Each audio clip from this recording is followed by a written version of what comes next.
Ce dont nous sommes témoins aujourd'hui en Israël choque le monde. Les conflits, les tensions politiques et les signes semblent faire écho à d'anciennes prophéties. Mais tout cela aurait-il pu être prédit? Les Saintes Écritures et les récits bibliques ont longtemps été considérés comme un guide pour comprendre les événements mondiaux, en particulier en ce qui concerne l'Apocalypse. Dans cette vidéo, nous nous plongeons dans les Écritures et les messages laissés par les prophètes. Nous explorerons les signes que beaucoup croient s'accomplir sous nos yeux. Que signifient les récentes crises au Moyen-Orient? Comment les anciennes prédictions sur Israël pourraient-elles être liées à la fin des temps? Sur la base de ces prophéties, beaucoup pensent que nous assistons au début de l'Apocalypse. Nous parlerons également des récits bibliques qui décrivent la terre d'Israël comme l'épicentre des événements de la fin des temps. De la montée des nations contre les nations aux catastrophes naturelles, beaucoup se demandent si ces récits se déroulent à notre époque actuelle. Si vous vous êtes déjà demandé quel est le lien entre les Écritures et les événements actuels, cette vidéo est pour vous. Nous analyserons de près les prophéties de l'Apocalypse et tenterons de comprendre ce que l'avenir réserve au monde. Il est temps de réfléchir aux signes et à ce qu'ils signifient pour l'humanité. Ne manquez pas ce contenu essentiel pour ceux qui cherchent des réponses en période d'incertitude. Rejoignez-nous pour découvrir les mystères des prophéties et des histoires bibliques qui s'accomplissent sous nos yeux. Avez-vous déjà pris le temps de vous demander pourquoi le monde semble être dans un état constant de chaos? Nous nous réveillons chaque jour avec des gros titres sur des guerres qui éclatent, des pandémies qui balayent les continents, des catastrophes naturelles qui provoquent des destructions à une échelle sans précédent. Nous avons l'impression que le monde s'effondre plus vite que nous ne pouvons le comprendre, et les réponses que nous cherchons désespérément semblent plus lointaines que jamais. Mais que se passerait-il si je vous disais que tout cela était déjà prédit? Et si tout ce qui se passe aujourd'hui n'était pas le fruit du hasard, mais faisait partie d'un grand récit écrit depuis des milliers d'années? La Bible, le livre le plus ancien et le plus vénéré de l'histoire de l'humanité, contient dans ses pages les clés pour comprendre ce qui se passe dans le monde en ce moment. Ce n'est pas seulement un recueil de sagesse ancienne ou d'enseignements spirituels, c'est un guide prophétique qui a prédit l'époque dans laquelle nous vivons. Aujourd'hui, en regardant cette vidéo, nous allons plonger dans l'un des mystères les plus fascinants de notre époque. Qu'arrive-t-il à Israël? Et pourquoi cette petite nation semble-t-elle être au centre de l'attention mondiale? Plus important encore, quel est le lien entre tout cela et les prophéties sur la fin des temps? Imaginez un instant, des nations en guerre, des économies au bord de l'effondrement, des valeurs morales qui s'érodent à un rythme alarmant. Et au centre de tout cela, Israël, un petit morceau de terre pour lequel on se bat depuis des millénaires. Pour certains, cela pourrait ressembler à une nouvelle période d'instabilité mondiale. Mais ceux qui comprennent la parole de Dieu savent que ce n'est pas une simple coïncidence. Ces événements ont été prédits par les prophètes, consignés dans les Écritures et transmis de génération en génération comme des avertissements pour ce qui allait arriver. Arrêtons-nous ici un instant. Avez-vous déjà pensé à quel point il est improbable qu'une nation comme Israël, qui a été dispersée à travers le monde pendant près de 2 millénaires, puisse renaître en 1948? Ce n'était pas seulement une anomalie géopolitique, c'était l'accomplissement d'une ancienne prophétie. La renaissance d'Israël, après une si longue période d'exil, est quelque chose qu'aucune autre nation dans l'histoire n'a jamais connu. Pourtant, ce n'était pas simplement un événement historique, c'était un moment charnière qui signalait le début de la fin des temps. Nous ne parlons pas de prédictions vagues ou métaphoriques. La Bible contient des détails précis sur le rôle qu'Israël jouerait dans les derniers jours. Et ce dont nous sommes témoins aujourd'hui s'inscrit parfaitement dans ce puzzle prophétique. Depuis les conflits renouvelés au Moyen-Orient jusqu'à l'attention internationale portée à Jérusalem, tout renvoie à ce qui a été écrit il y a des milliers d'années. Et ce n'est pas seulement l'histoire qui se répète, c'est la prophétie qui se déroule en temps réel. Mais c'est là que cela devient encore plus intrigant. La Bible ne parle pas seulement du rôle d'Israël dans les événements mondiaux. Elle révèle aussi les signes que nous, les croyants, devrions surveiller. Guerre, rumeurs de guerre, tremblements de terre, famine. Ce ne sont pas des événements aléatoires. Ce sont des signaux, des marqueurs dans le temps, qui nous alertent de l'accomplissement prochain du plan ultime de Dieu pour l'humanité. Et cela se passe maintenant sous nos yeux. Vous vous demandez peut-être, mais pourquoi maintenant? Pourquoi ces choses se produisent-elles à ce moment précis de l'histoire? La réponse réside dans la compréhension que Dieu a un calendrier divin. Nous vivons ce que de nombreux théologiens appellent la fin des temps. La place d'Israël dans cette chronologie est cruciale, et chaque événement entourant cette nation est comme une horloge qui compte à rebours jusqu'au moment où Jésus reviendra. Les prophètes en ont parlé, Jésus lui-même l'a confirmé, et maintenant nous sommes la génération qui en est témoin. C'est là que nous devons nous poser la question difficile. Sommes-nous prêts pour ce qui va arriver? Les signes sont tout autour de nous, mais beaucoup y sont aveugles, absorbés par les distractions de la vie quotidienne. La Bible ne se contente pas de révéler les événements, elle nous appelle à l'action. C'est un signal d'alarme pour les croyants qui doivent être vigilants, vivre avec un objectif et se préparer spirituellement au retour du Christ. En continuant à regarder, comprenez qu'il ne s'agit pas simplement d'une autre vidéo expliquant les événements mondiaux. C'est une invitation à ouvrir les yeux sur la vérité qui est écrite dans les Écritures depuis des siècles, et à comprendre que ce qui se passe en Israël aujourd'hui a des implications directes pour toute l'humanité, y compris vous.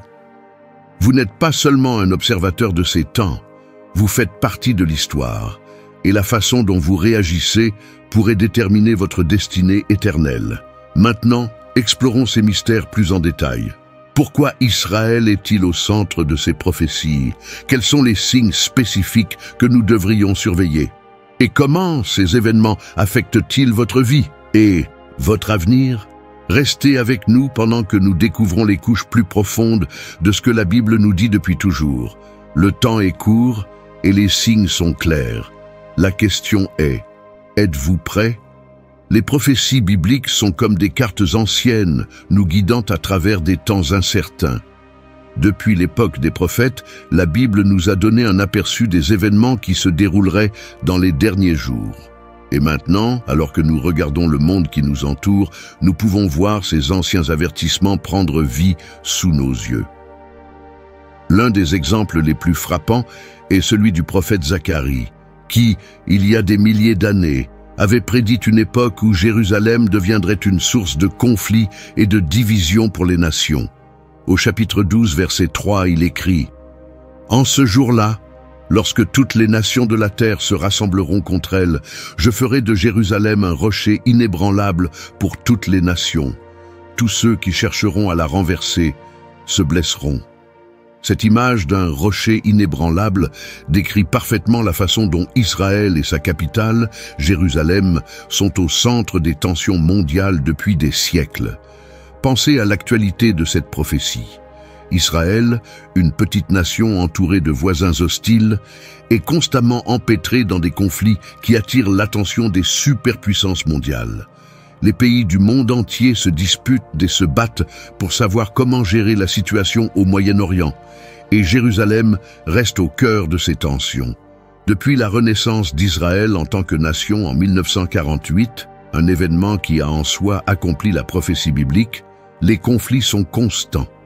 Chaque nouvelle crise ajoute une pièce au puzzle prophétique, confirmant ce dont les Écritures nous ont avertis il y a si longtemps.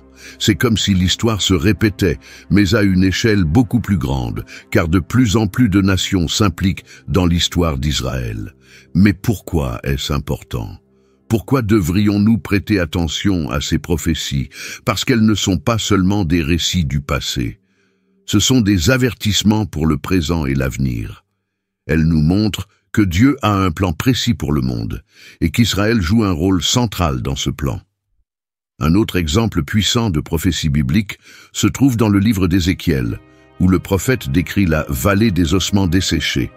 Ézéchiel 37.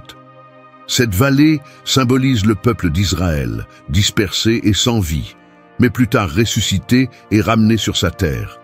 Cette renaissance prophétique du peuple juif, que beaucoup pensaient impossible après presque 2000 ans d'exil, s'est déroulée sous nos yeux avec la création de l'État d'Israël.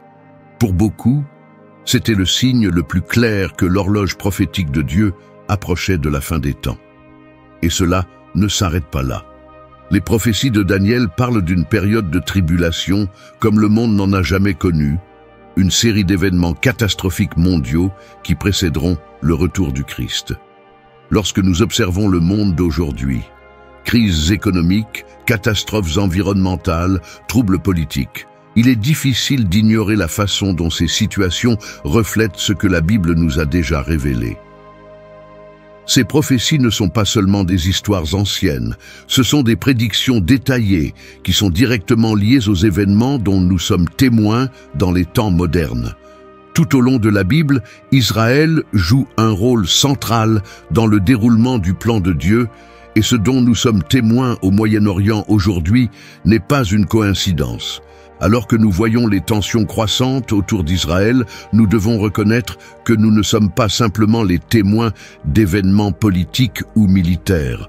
Nous sommes les témoins de l'accomplissement de quelque chose de bien plus grand, quelque chose qui a été prophétisé il y a des milliers d'années et qui a de profondes implications spirituelles pour toute l'humanité. La question n'est donc pas de savoir si les prophéties s'accomplissent, mais plutôt, sommes-nous prêts pour ce qui va suivre? L'Écriture nous donne une vision claire de l'époque dans laquelle nous vivons. Les prophéties bibliques sont comme une fenêtre ouverte, nous permettant de voir au-delà du rideau des événements mondiaux et de comprendre ce qui se passe réellement. Chaque guerre, chaque conflit, chaque décision impliquant Israël est une autre pièce du grand puzzle prophétique que la Bible nous a révélé. Alors que nous poursuivons ce voyage, approfondissons la façon dont ces signes des temps sont directement liés aux prophéties bibliques et ce que cela signifie pour nous aujourd'hui. Le monde qui nous entoure change rapidement et beaucoup ressentent le sentiment accablant que quelque chose d'important est en train de se produire. Si nous regardons de plus près, nous pouvons voir qu'il ne s'agit pas simplement d'événements aléatoires. Ce sont des signes, des marqueurs clairs qui indiquent que quelque chose de beaucoup plus vaste est en jeu. Selon la Bible, ces signes sont non seulement attendus, mais ont été prophétisés il y a des milliers d'années. Alors que les événements en Israël et dans le monde entier s'intensifient, il devient évident que les prédictions de la Bible sur la fin des temps se réalisent. Considérez un instant les conflits actuels en Israël. Pendant des années, cette petite nation a été au centre de l'attention mondiale. Mais ces derniers temps, le niveau de violence et la fréquence des affrontements entre Israël et ses voisins ont atteint des niveaux sans précédent. L'année dernière, des rapports des Nations Unies ont confirmé que l'année avait été marquée par l'un des niveaux de violence les plus élevés entre Israéliens et Palestiniens. Les frappes aériennes, les batailles territoriales et un nombre croissant de victimes civiles sont devenus les gros titres courants. Mais pour ceux qui comprennent les Écritures, il ne s'agit pas simplement d'une nouvelle vague de troubles géopolitiques, mais d'une partie d'une chronologie prophétique. Jésus lui-même a parlé de ces temps. Dans Matthieu 24:6, il nous avertit « Vous entendrez parler de guerres et de bruits de guerre, mais gardez-vous d'être troublés. Il faut que ces choses arrivent, mais la fin n'est pas encore arrivée. » Ce dont nous sommes témoins aujourd'hui, les conflits, l'instabilité politique, la menace constante de guerre, est exactement ce que Jésus a prédit. Mais il a également précisé que ces événements ne sont que le début de quelque chose de beaucoup plus profond. Ce sont les douleurs de l'enfantement qui signalent l'accomplissement prochain du plan de Dieu. Les signes ne se limitent pas aux guerres. Jésus a décrit une série d'événements mondiaux qui annoncerait la fin prochaine. Il a parlé de famines, de tremblements de terre et d'autres catastrophes naturelles qui ont toutes augmenté en fréquence et en intensité ces dernières années. Si nous observons le monde d'aujourd'hui, il est difficile de ne pas voir la corrélation. Les catastrophes naturelles, comme les tremblements de terre, les ouragans et les incendies de forêt, semblent battre des records chaque année. Les changements environnementaux et sociétaux dont nous sommes témoins ne sont pas une simple coïncidence. Ils font partie d'un récit plus vaste que la Bible a exposé il y a longtemps. L'un des signes les plus clairs que nous vivons à une époque prophétique est l'attention croissante portée à Jérusalem. Bien qu'elle soit une ville relativement petite, Jérusalem reste le territoire le plus contesté de la planète. C'est une ville revendiquée par de multiples religions, mais c'est son importance prophétique qui la distingue. Jésus a mentionné Jérusalem lorsqu'il a parlé de l'abomination de la désolation qui se produirait dans les derniers jours. Et aujourd'hui, la tension autour de cette ville s'intensifie. Mais pourquoi Jérusalem? Pourquoi cette ville, qui ne s'étend que sur quelques kilomètres carrés, est-elle le point focal d'un tel intérêt mondial? La réponse réside dans son importance biblique. Jérusalem n'est pas une ville comme les autres, elle est au cœur du plan de Dieu pour l'humanité. C'est le lieu où se dérouleront des événements cruciaux du passé et de l'avenir de l'humanité. La Bible dit clairement que les nations du monde se rassembleront contre Jérusalem dans les derniers jours. Et alors que nous voyons les conflits internationaux croissants autour de cette ville, nous ne pouvons nous empêcher de reconnaître le lien avec la prophétie. Un autre élément crucial est la tension croissante entre Israël et les nations environnantes. La Bible a prédit qu'Israël serait une nation entourée d'ennemis, et aujourd'hui, nous le voyons clairement. Des pays comme l'Iran, le Liban et la Syrie, ainsi que des groupes militants comme le Hamas, menacent continuellement l'existence d'Israël. Les attaques constantes de roquettes, les menaces d'annihilation de la part de voisins puissants et la possibilité imminente d'une guerre régionale plus vaste font tous écho aux prophéties des livres d'Ézéchiel et de Daniel. Jésus a également mis en garde contre de faux prophètes et de faux messies qui apparaîtraient, trompant beaucoup de gens. Dans le monde d'aujourd'hui, nous voyons une montée des fausses idéologies, des leaders charismatiques et des mouvements qui prétendent offrir la vérité, mais qui éloignent les gens de la parole de Dieu. Cette tromperie est un autre signe que nous vivons à l'époque décrite par Jésus. Dans un monde rempli de désinformation et de visions du monde concurrentes, il est facile de voir comment les gens peuvent être égarés. Tous ces signes, guerre, rumeurs de guerre, catastrophes naturelles et tromperies des faux prophètes convergent. La Bible brosse un tableau clair des derniers jours et nous avons l'impression de vivre en plein milieu de ce tableau. La question est, y prêtons-nous attention? Les signes des temps sont comme des feux clignotants sur une autoroute, nous poussant à ralentir, à faire attention et à nous préparer. Pourtant, tant de gens ne les connaissent pas ou les rejettent comme de simples coïncidences. Mais pour ceux d'entre nous qui comprennent le récit biblique, nous voyons ces événements pour ce qu'ils sont vraiment, des avertissements et des rappels que la fin approche. Alors que nous avançons, il est essentiel de garder les yeux ouverts. Ces signes ne sont pas seulement un bruit de fond dans le chaos des événements mondiaux, ce sont des signaux intentionnels de Dieu nous rappelant que son retour est imminent. Chaque tremblement de terre, chaque gros titre sur le conflit en Israël, chaque tension croissante entre les nations nous rappelle que nous vivons des temps prophétiques. Aujourd'hui, plus que jamais, nous devons rester vigilants, enracinés dans les Écritures et préparés à ce qui va arriver. L'importance d'Israël dans les événements mondiaux va bien au-delà de sa taille géographique ou de son influence politique. Pendant des siècles, cette petite nation a joué un rôle central dans le déroulement de l'histoire humaine, et selon la Bible, elle continuera d'être au cœur des plus grands événements à venir. Mais pourquoi Israël? Pourquoi cette petite bande de terre est-elle si cruciale pour le plan de Dieu pour le monde? D'un point de vue biblique, Israël n'est pas juste un autre pays. C'est une nation choisie par Dieu, un peuple mis à part pour ses desseins. La Bible nous dit que Dieu a conclu une alliance avec Abraham, lui promettant que ses descendants deviendraient une grande nation et que par eux, toutes les nations de la terre seraient bénies. Genèse 12, 1, 3. Cette alliance a été transmise à Isaac, à Jacob et à la nation d'Israël. Tout au long de l'Ancien Testament, le voyage d'Israël est marqué par une mission divine, une relation unique avec Dieu qu'aucune autre nation ne partage. Jérusalem, la capitale d'Israël, a une signification encore plus profonde. Elle est appelée dans la Bible la cité de David, et est considérée comme le centre spirituel du monde. Les psaumes nous disent « Car l'Éternel a choisi Sion, il l'a désiré pour sa demeure ». Psaume 132, 13. Jérusalem était le lieu où se trouvait le temple, le lieu où la présence de Dieu demeurait parmi son peuple. Même après la destruction du temple et la dispersion du peuple juif, Jérusalem reste centrale dans la prophétie biblique. Selon la Bible, c'est de cette ville que Jésus reviendra un jour pour établir son royaume. La renaissance d'Israël en tant que nation en 1948 n'était pas seulement un événement historique, c'était un accomplissement prophétique. Après près de 2000 ans d'exil, le peuple juif est retourné dans sa patrie, un scénario que beaucoup pensaient impossible. Mais pour ceux qui connaissent les Écritures, il s'agissait d'un accomplissement direct des prophéties contenues dans des livres comme Isaïe, Ézéchiel et Jérémie.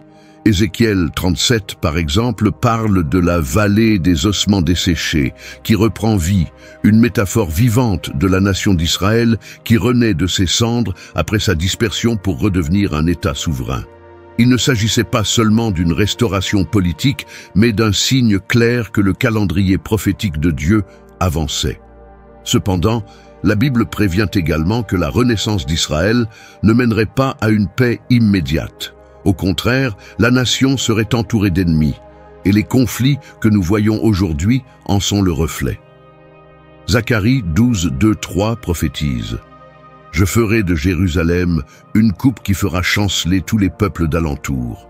En ce jour-là, quand toutes les nations de la terre s'assembleront contre elle, je ferai de Jérusalem un rocher inébranlable pour toutes les nations. » Cette prophétie prend vie de façon saisissante alors que nous voyons les puissances mondiales continuellement entraînées dans le conflit au sujet d'Israël et de Jérusalem. La nation, bien que petite, reste un point de tension internationale, chaque mouvement politique autour d'elle ayant un poids important dans les affaires mondiales.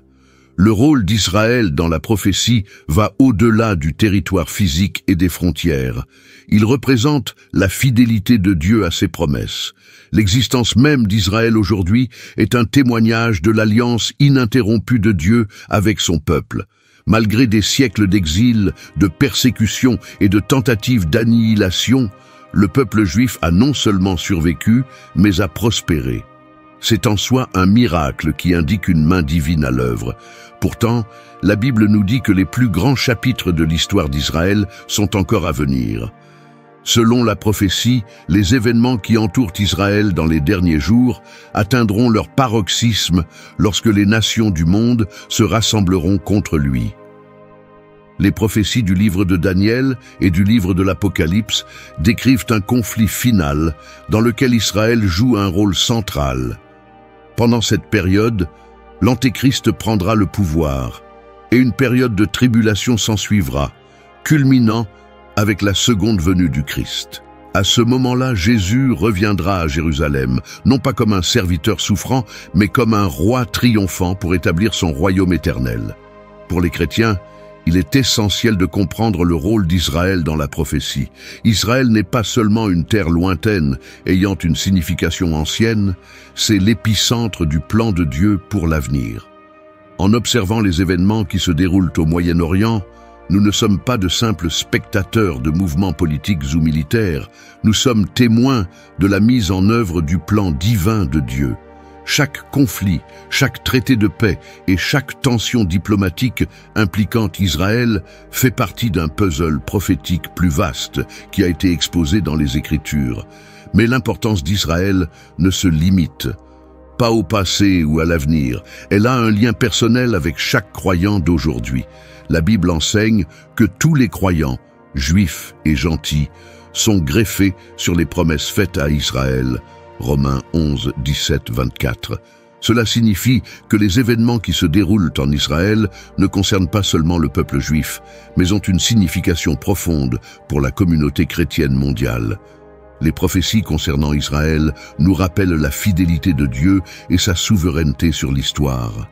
Elles nous appellent à être vigilants, à guetter les signes et à préparer nos cœurs à ce qui est à venir. Alors que les événements entourant Israël continuent de s'intensifier, il devient clair que nous vivons des temps prophétiques. Israël n'est pas seulement une nation parmi les nations, c'est l'horloge prophétique à laquelle nous pouvons mesurer le déroulement du plan ultime de Dieu pour l'humanité. Et comme nous le dit la Bible, l'histoire d'Israël est loin d'être terminée. Les chapitres les plus importants sont encore en cours d'écriture et le point culminant approche. La question que nous devons tous nous poser est la suivante. Sommes-nous attentifs ? Alors qu'Israël occupe le devant de la scène dans les affaires mondiales, nous assistons à l'accomplissement de prophéties écrites il y a des milliers d'années. Il ne s'agit pas seulement d'événements politiques, mais de jalons spirituels qui nous indiquent le retour du Christ. Le rôle d'Israël dans les derniers jours est central, et les signes sont clairs. Le temps approche. La question demeure, sommes-nous prêts pour ce qui vient ? Derrière chaque conflit visible et chaque gros titre sur les troubles en Israël, il y a une lutte invisible que beaucoup de gens ne parviennent pas à reconnaître. Une bataille spirituelle qui fait rage depuis la nuit des temps. Il ne s'agit pas simplement d'une guerre physique menée avec des armes et des soldats. Il s'agit d'une bataille beaucoup plus profonde et plus intense. Une guerre pour les âmes de l'humanité, pour le contrôle de la ville choisie par Dieu et pour l'accomplissement de son plan divin. La Bible nous enseigne que notre véritable combat n'est pas contre la chair et le sang, mais contre les dirigeants, les autorités et les pouvoirs de ce monde de ténèbres, et contre les forces spirituelles du mal dans les lieux célestes. Éphésiens 6, 12. Cette guerre invisible se déroule tout autour de nous, et nulle part elle n'est plus évidente qu'en Israël. Les conflits physiques dont nous sommes témoins aux informations ne sont que des reflets superficiels d'une bataille spirituelle bien plus grande. La tension en Israël n'est pas seulement politique ou territoriale. C'est une bataille pour la terre choisie par Dieu, le lieu où les événements les plus importants de l'histoire humaine ont eu lieu et auront lieu à nouveau. Jérusalem, en particulier, a une signification spirituelle profonde. Ce n'est pas seulement une ville, c'est l'épicentre spirituel du monde. Dans toute l'Écriture, nous voyons Jérusalem comme le lieu où Dieu a choisi de demeurer, où le temple a été construit et où Jésus a été crucifié et ressuscité. Mais cette importance spirituelle en fait également un point focal pour les forces des ténèbres. Satan et ses forces ont toujours cherché à détruire ce que Dieu a ordonné, et Jérusalem est au cœur de cette lutte. Les batailles que nous voyons dans le monde physique pour le contrôle de Jérusalem sont un miroir de la bataille spirituelle en cours pour la domination sur la ville sainte de Dieu. Nous pouvons retracer cette bataille spirituelle à travers l'histoire. Depuis le moment où Dieu a choisi Israël comme son peuple et Jérusalem comme sa ville, il y a eu une opposition implacable. Dans l'Ancien Testament, nous voyons comment les ennemis d'Israël ont constamment essayé de les conquérir et de les détruire, souvent par la tromperie spirituelle et l'idolâtrie. Dans le Nouveau Testament, Satan a tenté Jésus dans le désert, lui offrant tous les royaumes du monde s'il se prosternait et l'adorait. Matthieu 4, 8, 9. Mais Jésus a résisté, réaffirmant l'autorité de Dieu sur toute chose. Cette lutte continue aujourd'hui, alors que les forces des ténèbres cherchent à saper le plan de Dieu et à tromper le monde pour qu'il se détourne de lui. L'un des exemples les plus clairs de cette bataille spirituelle est le conflit en cours autour du mont du Temple à Jérusalem. Le mont du Temple est le site le plus sacré du judaïsme, l'emplacement où se trouvait autrefois le temple juif, et il revêt une importance énorme dans les prophéties bibliques. Selon la Bible, un troisième temple sera un jour construit sur ce site, un événement clé dans l'accomplissement des prophéties de la fin des temps. Cependant, c'est aussi le morceau de terre le plus disputé de la terre, un lieu de guerre spirituelle intense. Aujourd'hui, le mont du Temple est sous contrôle islamique, et toute tentative de le récupérer pour le culte juif se heurte à une résistance farouche. Ce conflit ne concerne pas seulement la terre, c'est une bataille spirituelle pour le contrôle d'un lieu central dans le plan prophétique de Dieu. La Bible nous avertit également que cette bataille spirituelle s'intensifiera dans les derniers jours. Jésus dit à ses disciples dans Matthieu 24, 15-16, « C'est pourquoi, lorsque vous verrez l'abomination de la désolation dont a parlé le prophète Daniel, établie dans le lieu saint, que celui qui lit fasse attention, alors que ceux qui seront en Judée fuient dans les montagnes. » Cette référence à l'abomination de la désolation parle d'un événement futur où l'Antéchrist profanera le temple, un acte qui marquera le début de la phase finale de cette guerre spirituelle. À mesure que nous nous rapprochons de ce moment, nous pouvons nous attendre à ce que la bataille spirituelle pour Israël et Jérusalem devienne encore plus féroce. Mais cette bataille ne se limite pas à Israël. Le monde entier est impliqué dans cette lutte. Satan, sachant que son temps est compté, travaille sans relâche pour tromper les nations, pour détourner les gens de Dieu et pour empêcher le plus grand nombre possible de recevoir le salut par Jésus-Christ. La montée du sécularisme, le rejet de la vérité biblique et l'augmentation de la tromperie spirituelle sont tous des signes de cette bataille croissante. La Bible nous avertit que dans les derniers jours, beaucoup seront égarés par de faux prophètes et de faux enseignements. Matthieu 24, 24. Nous vivons à une époque où la vérité de l'Évangile est déformée et où les forces des ténèbres s'efforcent d'entraîner les gens dans l'aveuglement spirituel.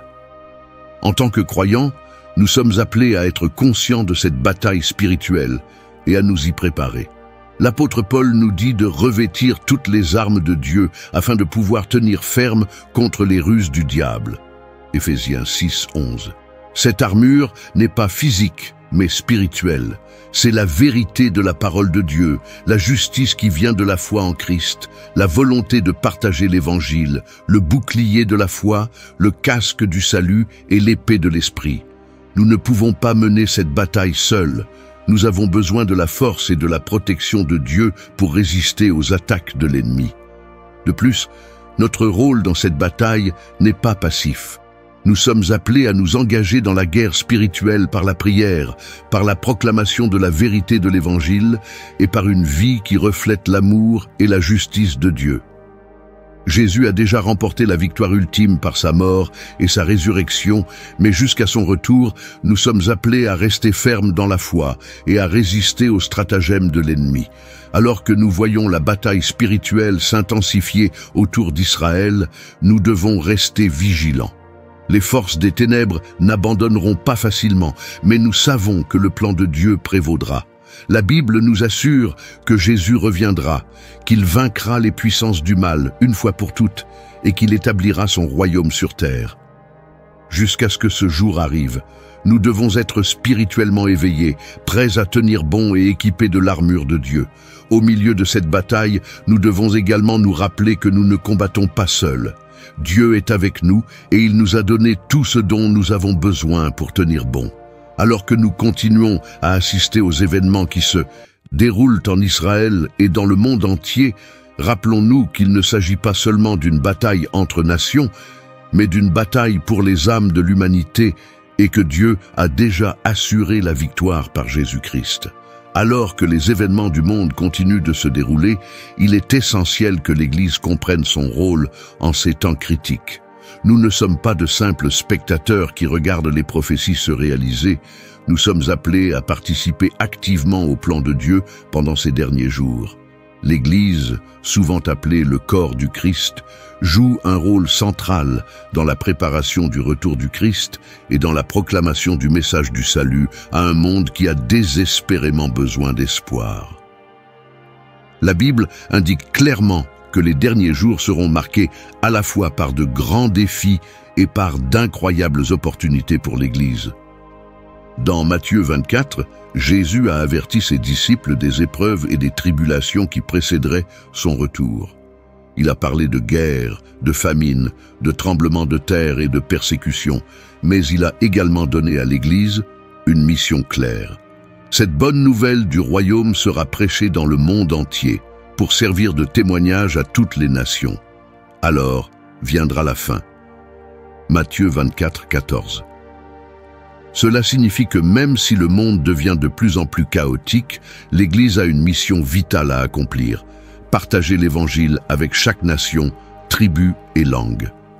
Alors que le monde peut être distrait par la peur, les conflits et l'incertitude, l'Église doit rester concentrée sur sa vocation divine. Être une lumière dans les ténèbres et un phare de vérité à une époque où beaucoup cherchent des réponses.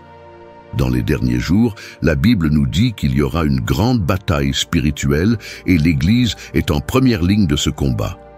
Éphésiens 6, 12 nous rappelle que nous n'avons pas à lutter contre la chair et le sang, mais contre les dominations, contre les autorités, contre les princes de ce monde de ténèbres, contre les esprits méchants dans les lieux célestes. En tant que croyants, nous participons à ce combat spirituel et notre rôle est de rester ferme dans la foi, enraciné dans la vérité de la parole de Dieu et équipé de toute l'armure de Dieu. L'Église doit rester vigilante, discerner les signes des temps et être spirituellement préparée aux défis à venir. L'un des avertissements les plus importants de Jésus à propos des derniers jours concernait la montée de la tromperie.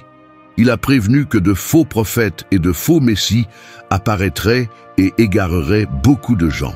Matthieu 24, 24. Dans notre monde d'aujourd'hui, nous pouvons déjà voir cette tromperie à l'œuvre.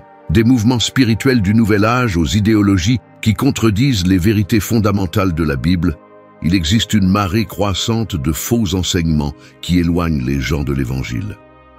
En tant qu'Église, nous devons rester fermes dans la vérité. Prêcher la parole de Dieu avec audace et clarté, sans faire de compromis face à la pression sociale ou à l'opinion populaire. Mais notre rôle en tant qu'Église va au-delà de la simple défense de la vérité.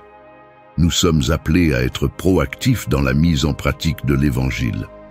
La Bible nous dit que dans les derniers jours, l'amour de beaucoup se refroidira, Matthieu 24, 12, et les gens deviendront égoïstes plutôt qu'amoureux de Dieu, 2 Timothée 3, 2, 4. Au milieu de tout cela, l'Église doit être un exemple vivant de l'amour du Christ, manifestant compassion, miséricorde et pardon envers ceux qui sont perdus, brisés et en quête de sens. Nous sommes les mains et les pieds de Jésus, appelés à tendre la main au monde pour lui transmettre son message de grâce et de rédemption. De plus, l'Église n'est pas censée faire face à ces défis de manière isolée. La Bible souligne l'importance de l'unité entre les croyants, en particulier dans les moments d'épreuve. Dans Jean 17, 21, Jésus a prié pour que ses disciples soient un, tout comme lui et le Père sont un, afin que le monde croie. Dans les derniers jours, cette unité sera plus essentielle que jamais.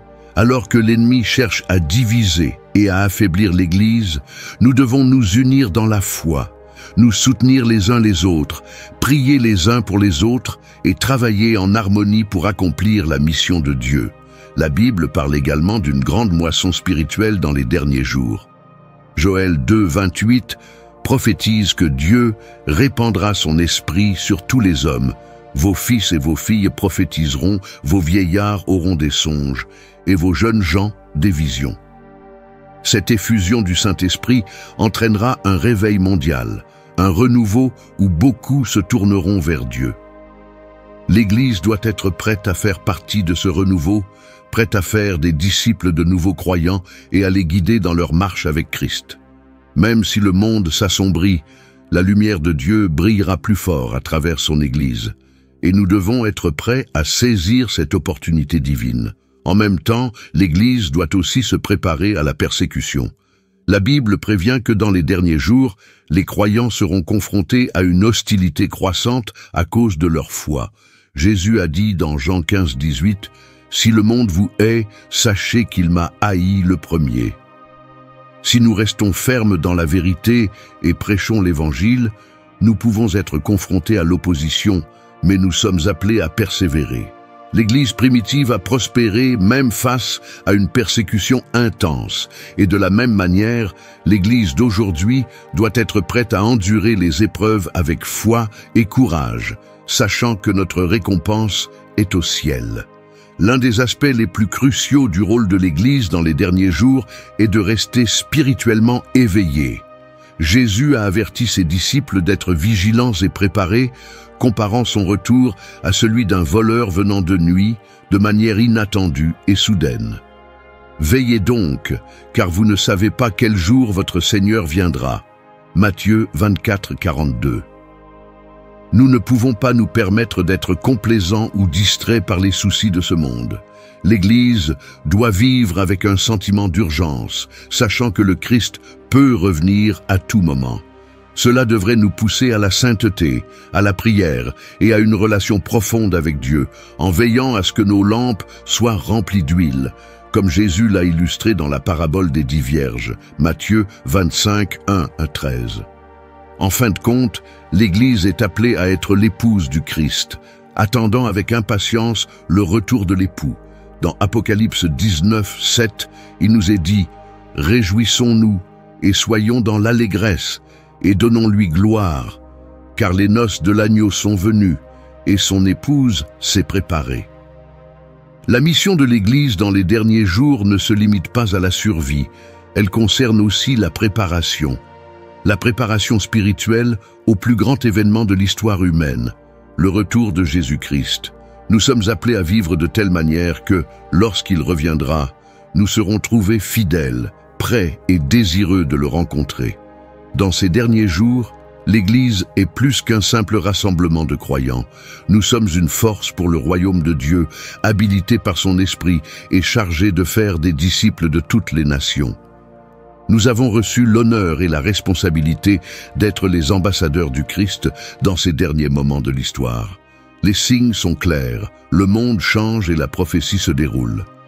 Aujourd'hui, plus que jamais, l'Église doit répondre à son appel, accomplir sa mission et rester ferme dans l'espérance du retour imminent du Christ. Au milieu du chaos, de la peur et de l'incertitude, une chose distingue les croyants, l'espérance. La Bible dit clairement que les derniers jours apporteront des tribulations, des souffrances et de la détresse à l'échelle mondiale. Pourtant, face à tout cela, les chrétiens sont appelés à s'accrocher à une espérance inébranlable, une espérance enracinée dans les promesses du Christ. Alors que nous naviguons dans les défis de ces derniers jours, c'est cette espérance qui nous soutient, nous donnant la force d'endurer et de persévérer.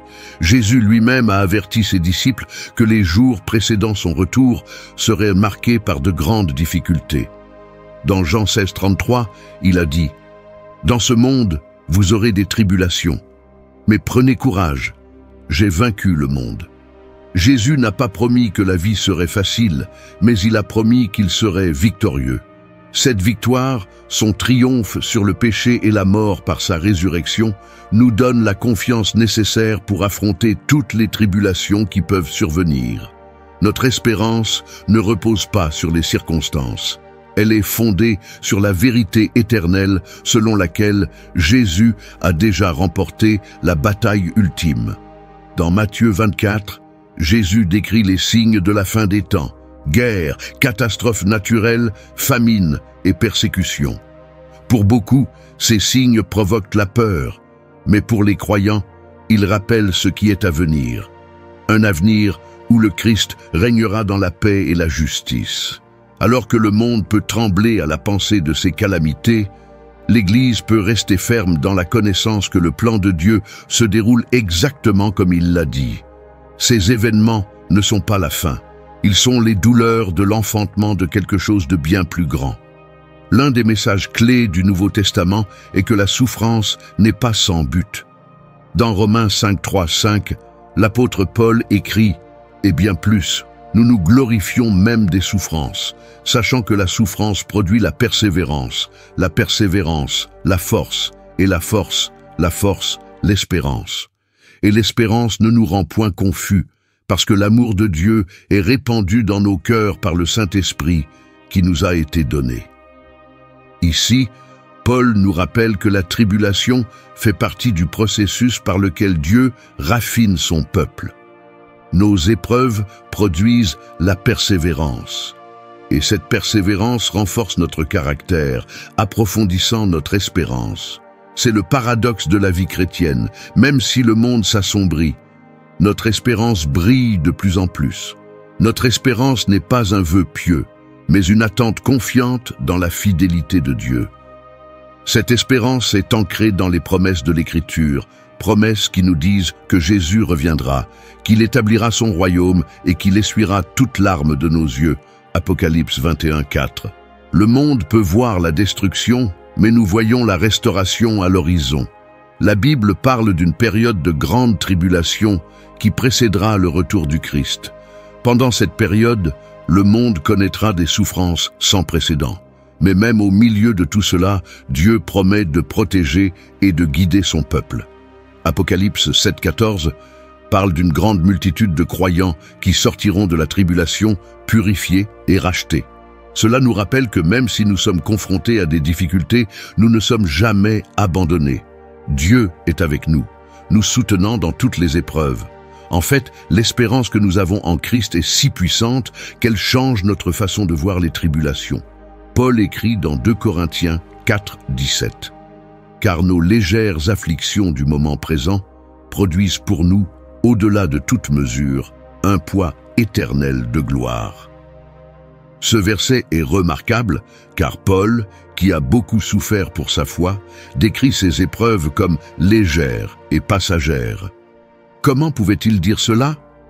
Parce qu'il comprenait que la gloire qui nous attend dans l'éternité surpasse de loin toute souffrance que nous endurons dans cette vie. Notre espérance en Christ transforme notre façon de vivre la douleur. Elle devient temporaire face à l'éternité. De plus, cette espérance nous donne le pouvoir de vivre différemment.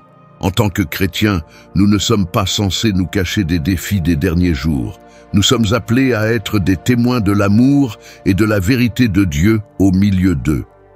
1 Pierre 3:15 nous encourage. Soyez toujours prêts à vous défendre devant quiconque vous demande raison de l'espérance qui est en vous. Quand le monde nous regarde et voit la paix face à la tourmente, nous avons l'occasion de les diriger vers Jésus, la source de notre espérance. La tribulation, bien que terrifiante pour ceux qui ne connaissent pas le Christ, sert d'appel à l'Église pour se lever et partager l'Évangile avec urgence. Beaucoup de gens chercheront des réponses à mesure que le monde deviendra plus chaotique, et nous avons le message qui peut leur apporter la paix. L'Évangile offre de l'espoir aux désespérés, de la lumière à ceux qui sont dans les ténèbres et de la vie à ceux qui font face à la mort. La promesse de Jésus de son retour est la source ultime de notre espérance. Il a assuré à ses disciples qu'il reviendrait, et cette fois, non pas comme un serviteur souffrant, mais comme un roi conquérant. Dans Matthieu 24, 30, 31, Jésus dit « Alors le signe du Fils de l'homme paraîtra dans le ciel. Alors tous les peuples de la terre se lamenteront en voyant le Fils de l'homme venant sur les nuées du ciel avec puissance et une grande gloire. Il enverra ses anges avec la trompette retentissante et ils rassembleront ses élus des 4 vents depuis une extrémité des cieux jusqu'à l'autre. » C'est le moment que nous attendons. Le retour du Christ dans la gloire, lorsque toutes choses seront rétablies et que nous serons unis à lui pour toujours. En attendant ce jour, notre mission est claire. Nous devons garder espoir, partager cet espoir avec les autres et endurer la tribulation avec la force que Dieu nous donne. Le monde continuera de gémir en attendant la révélation des fils de Dieu. Romains 8, 19. Mais nous, en tant que son peuple, pouvons attendre avec impatience le jour où toutes choses seront restaurées. Notre espoir ne repose pas sur ce monde, mais sur le monde à venir. Il repose sur Jésus, qui a vaincu la mort, qui a promis de revenir et qui fera toutes choses nouvelles. Alors que la tribulation s'intensifie, restons fermes dans cette espérance, sachant que quoi qu'il arrive, notre avenir est assuré en Christ. La route qui nous attend peut être difficile, mais nous savons où elle mène, à la vie éternelle avec notre Sauveur. C'est l'espérance que nous portons avec nous pendant la tribulation, l'espérance qui nous soutient dans chaque épreuve et l'espérance qui se réalisera un jour pleinement lorsque Jésus reviendra pour prendre la place qui lui revient de droit en tant que roi des rois et seigneur des seigneurs. Accrochez-vous fermement à cette espérance. C'est l'ancre de nos âmes, solide et sûre. Hébreux 6:19. Alors que nous arrivons à la conclusion de ce voyage à travers la prophétie biblique et les événements qui se déroulent dans notre monde, il est essentiel de réfléchir à tout ce que nous avons discuté. Les signes sont clairs, les prophéties s'accomplissent et l'époque dans laquelle nous vivons ne ressemble à aucune autre. Israël, au centre de tout cela, sert d'horloge prophétique, marquant le déroulement du plan de Dieu pour l'humanité. Les conflits, les batailles spirituelles, les troubles mondiaux, tout cela pointe vers une seule vérité. Le retour du Christ approche. Mais ce n'est pas seulement un message pour informer ou intriguer, c'est aussi un message qui nous guide, c'est un appel à l'action.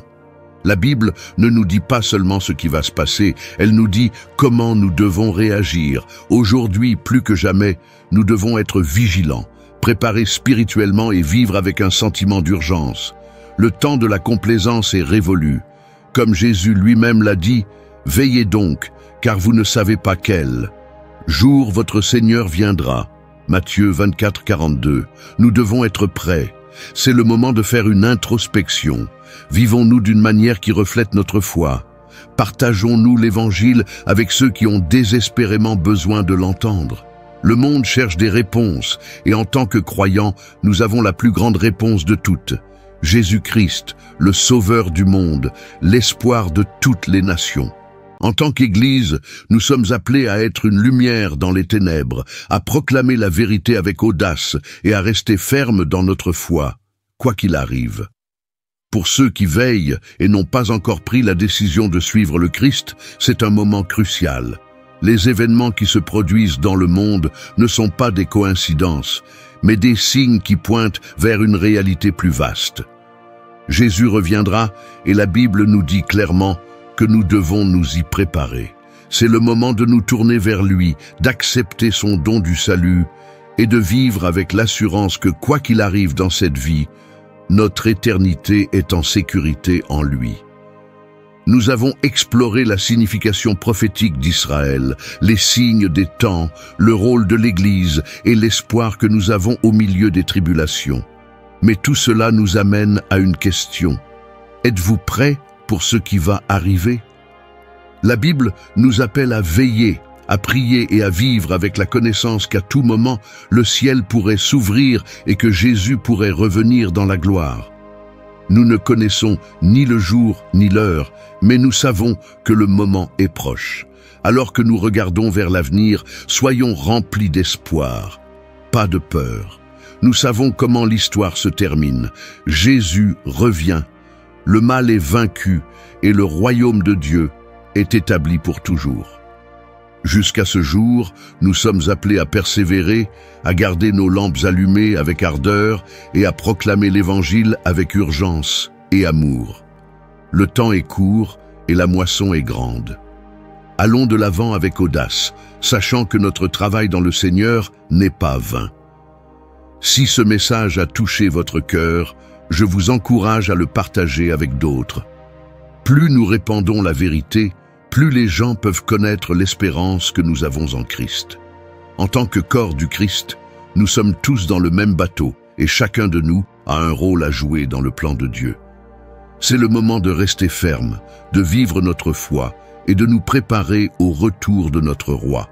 En conclusion, je veux prendre un moment pour remercier chacun d'entre vous d'avoir regardé et de m'avoir rejoint dans cette réflexion sur la signification prophétique des temps que nous vivons.